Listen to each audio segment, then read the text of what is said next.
In 1974, a woman was plagued by multiple unseen forces, but what makes her story very unusual and definitely one of a kind is that not only was she experiencing a typical haunting, but she was being tormented not by just one, but by three evil entities. Her ordeal was absolutely terrifying and bizarre that it inspired a best-selling book in 1978 titled The Entity, as well as a huge box office hit by the same name in 1982. And that's exactly what we're going to talk about today in this video, the true and absolutely horrifying story behind the cult classic The Entity, and the woman who experienced it all firsthand, Doris Bither. Alright guys, let's get into today's video.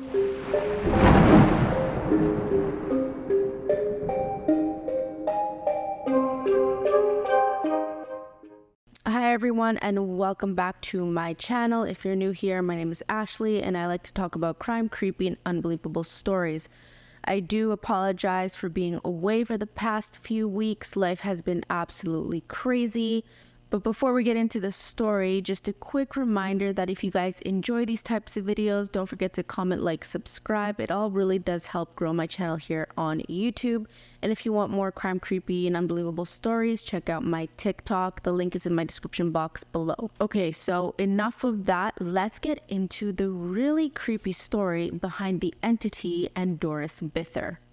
So a little bit of context before we get into the details. So even though this story did inspire the book and the movie, there is a lot of the evidence, quote unquote, that is a little bit questionable. The information for this story is kind of hard to come by, and a lot of the times it is contradicted from one person to the other, with one of the bigger discrepancies saying that there were 4 spirits and not 3. So that's just one example, but keep that in mind as we go throughout the story. So this story takes us to Culver City in California during the 1970s, where we meet a woman named Doris Bither. But to understand her a little bit more and what led to all of these events, we have to go into her background a little bit. So not a whole lot is known about Doris's early years, but it's said that both of her parents unfortunately were severe alcoholics, which made their household quite a toxic environment. As you can imagine, this had a negative impact on Doris and the rest of the children in the family. By the time Doris was 15 years old, though, her entire family decided to completely disown her. The exact reason is not clear, it's not made public, but it's believed that Doris and her family got into a really big altercation and an argument over some of her special extracurricular activities. So you see, to take her mind off of what was going on in the family home, there was a lot of drama, there was a lot of arguing, and just overall not a good place to be. Doris started playing around with black magic and the occult. She had a huge curiosity about all of this, which eventually led her to playing around with a Ouija board and even holding seances inside the family home. Now, if you know anything about the paranormal, you would understand why this would make anyone upset. To find out a family member of yours was essentially playing with the devil is not necessarily something you want to find out. The thing about Ouija boards is that you never truly know who you're speaking to when you're using these boards.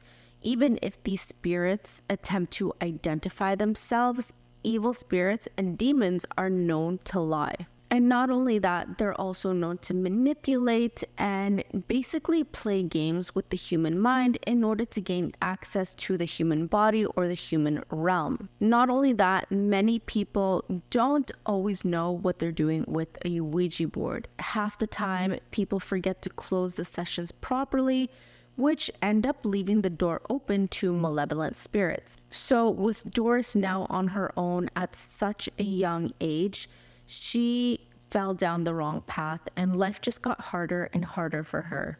She often struggled with substance abuse problems, and she didn't have much guidance at this point either, and it seemed like she would often pick the wrong guy over and over again. She would go on to get married multiple times and also had many more relationships on top of that with abusive men that resulted in 4 children, all from different fathers. Now, out of her 4 children, Doris did have 3 sons and a daughter. But according to all of them, the 3 boys had a very strenuous and tense-filled relationship with their mother from the beginning. It's safe to say, though, that none of the men that Doris had hoped would stick around for the long run ever really stayed for an extended period of time, which led Doris to being a single mother, which was a very stressful and challenging life for her. Later on, one of Doris's sons, named Brian, would go on to give an interview where he discussed what happened at the family home. He also went on to describe what their daily life was like, and he said that the overall feeling was one of isolation in the family home. Although their house was small, everyone just kind of stuck to themselves, which made everyone just feel even more alone and isolated. Speaking of the home, this is where the whole thing took place. It was a small home still located in Culver City. It wasn't much, but it was all Doris could afford for her and her family. The home had a living room and a kitchen in the front part and several bedrooms in the back, shaping it into something like the letter L. Now, initially, it was believed that this home was condemned multiple times by the city, rendering it unlivable.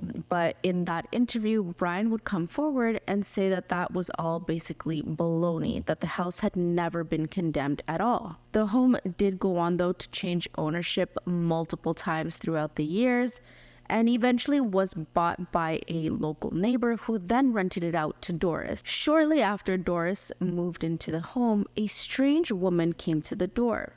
When Doris answered, the woman proceeded to warn her that the house was haunted and that there was something evil and dangerous living in it. Obviously, Doris was extremely confused. She didn't really know what to make of all this. And then when she tried to ask this woman for more information, the lady just left. Another version of this encounter says that the woman that approached her house that day was an elderly Mexican woman about 70 to 80 years old. She approaches the house, knocks on the door, and then talks to Doris. She then proceeds to tell her that she actually lived in that house when she was much younger, and then warned her that the house was extremely haunted and that Doris needed to get out of the house ASAP. I don't know about you guys, but if this happened to me, I would be so torn about what to believe. As someone who does believe in the paranormal and has had their fair share of experiences, if someone comes up to me and tells me that my house has a history of being haunted and evil, my instincts would probably go towards believing this, but let me know what you guys think. Now, it's not necessarily written in stone when all of these paranormal experiences began in Doris's home, but we can assume it was sometime between 1973 and 1974. Early on, though, Doris did hide a lot of this from her children and from anyone that knew her. She didn't want to scare her children, and she didn't want anyone to think that she was losing her mind. But eventually, the terror just got to be so bad within the home that she just couldn't hide it anymore from her children, and eventually the children were also being attacked. One particular thing that seemed to attract quite a lot of the paranormal activity was when Doris was drinking quite heavily, and you'll see that this is a repeating pattern and theory throughout the story. It was later believed that her drinking was bordering on addiction and was believed to be what caused all of these things to manifest, almost as if it were putting her in a very vulnerable state.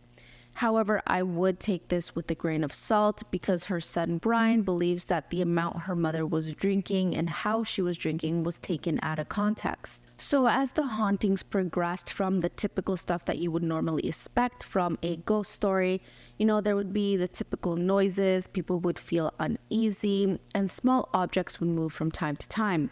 But then things took a drastic turn when Doris became the center of attention, not for just one evil entity, but for 3. Doris gave a very startling and disturbing account about what happened to her multiple times. She claimed that 2 of the 3 entities, which were much smaller, would regularly attack her.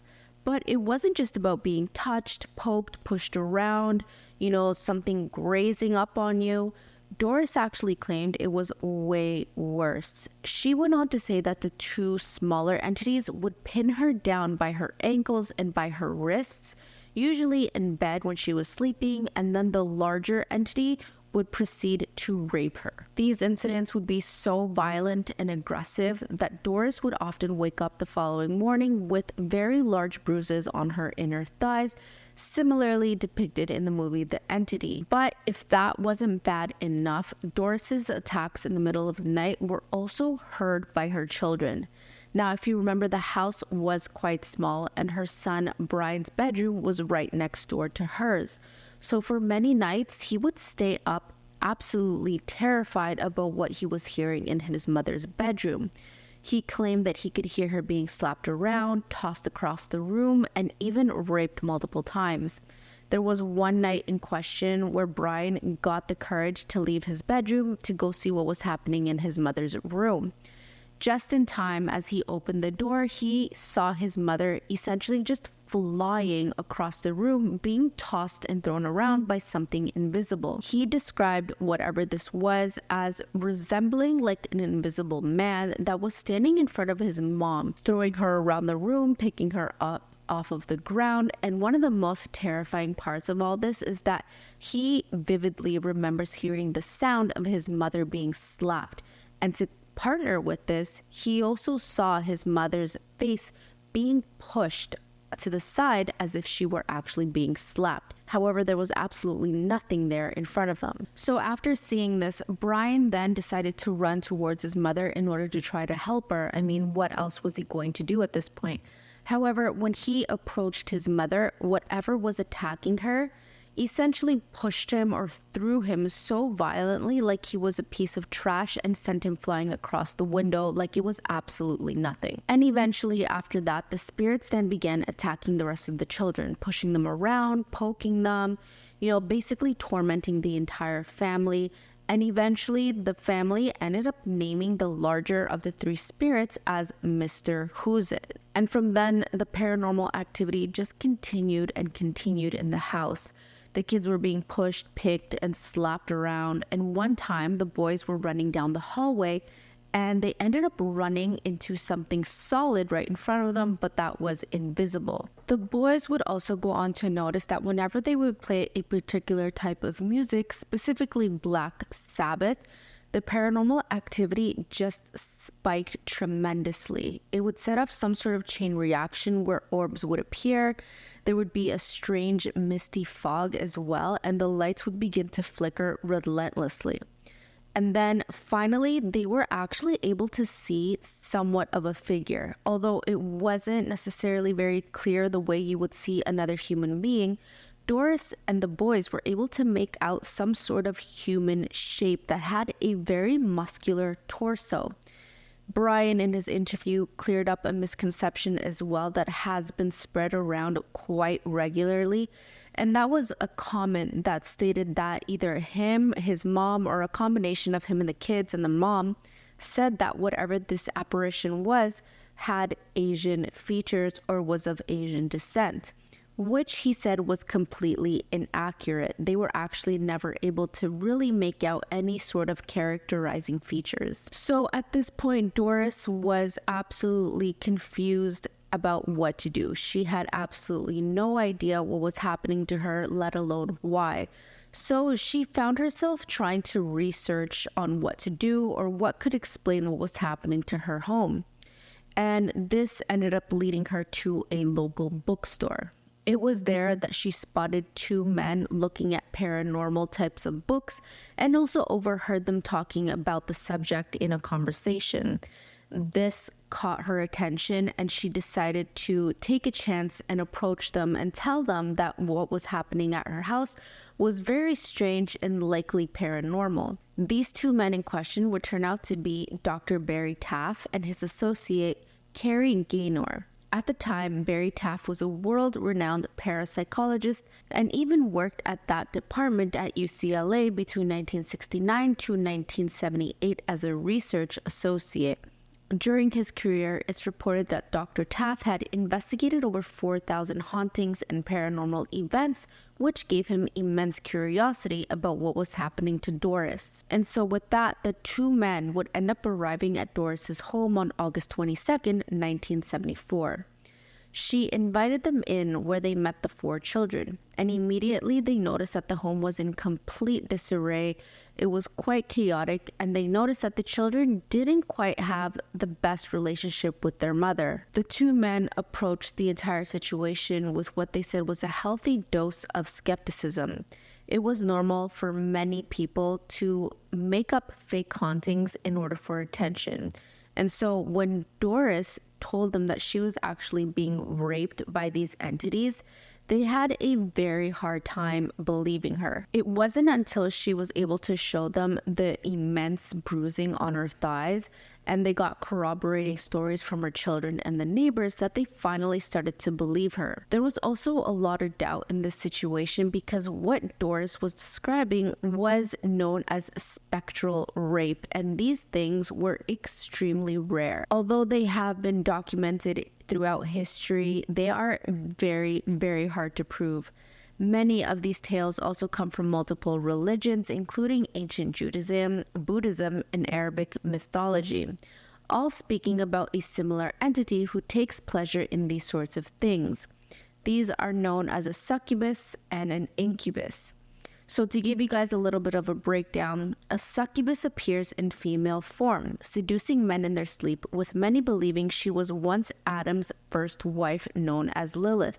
She then decided to leave Adam and return to the Garden of Eden after engaging in sexual activity with Samuel the Archangel. On the other hand, there is also the incubus, which is also seen across many religions across the world, believed to be a demonic male spirit who preys on women in their sleep. So back to the investigation. Like I mentioned earlier, the two men had expressed a healthy amount of skepticism but proceeded with the investigation anyways.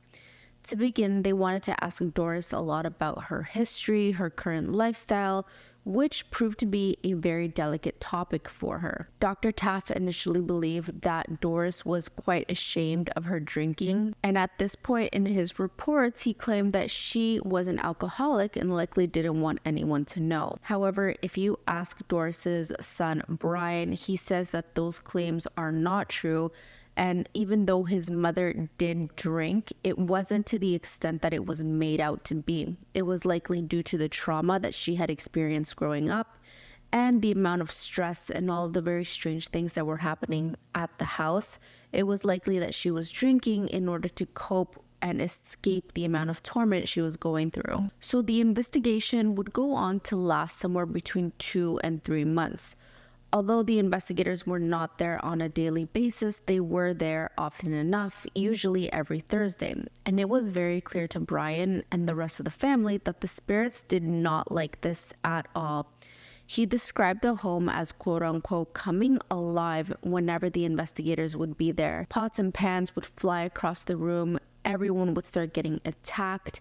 And it got so bad that Brian began to really hate going home more than he already did, especially when he knew that the investigators were going to be there. During one of these investigations, there were about 30 investigators in the room ready to document whatever was going to happen. They had Doris go to her tiny bedroom and cramped everyone inside and asked Doris to begin provoking the spirits in hopes that they would reveal themselves to everyone. She began yelling at them, she started calling them names, and eventually it worked. The lights began to flicker, followed by a green mist that started to form in the corner of the room. It then began swirling and growing in size, followed by a manifestation of a man's torso with clear muscular lines.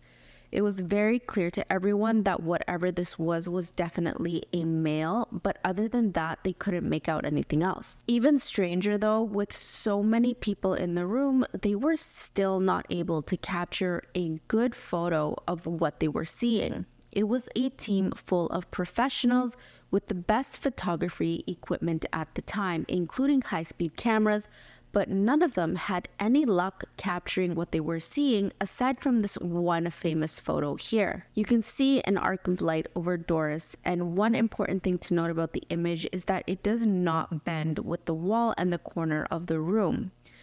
This means or suggests that whatever this was, it was not a result of light or a shadow, meaning that it was likely its own entity floating in the room. However, if you ask skeptics, they will tell you that this floating arc is just a result of something thin, like a strand of hair being overexposed on the lens. Another possible explanation could also be poor film processing or a damaged film. But let me know what you guys think. In another visit to the home, investigators caught these 3 images.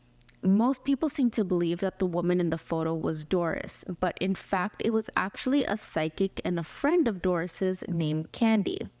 While these photos were being taken, Candy was shouting at the photographers where the spirits were appearing since she could allegedly see them. During this instance, she claimed that they were standing right in front of her face, which resulted in these extremely overexposed photos that you're looking at. When she then claimed that the entity was gone, the photo then came out normal. However, the problem here is that the images, and according to experts, you can see a hard shadow behind Candy's head, likely meaning that this was just a result of a flash, while the 3rd image was a result of normal ambient lighting in the room at the time, or poor photography. But again, let me know what you guys think in the comments down below. On a separate occasion, investigators arrived to the home and were met with an extremely foul odor that reminded them of decomposing flesh and freezing temperatures despite it being in the middle of summer. And if you're familiar with the paranormal or you know anything about demonic entities, you know that whenever there is a smell of rotting flesh, it's likely a sign that there is a demonic entity present. The investigations would come to a close without really drawing any sort of solid conclusion or solution to what Doris was going through. Eventually, the owner of the home decided to sell the house, which forced Doris and her children to move, and they ended up moving to another city in California called Carson. According to Brian, there was not a whole lot of paranormal activity, but there was still a few instances that remained. Dr. Taff attempted to stay in contact with Doris, but because she ended up moving multiple times, they eventually lost contact. The last time they spoke, she had reportedly moved to San Bernardino and even told them that she had gotten pregnant by one of the spirits.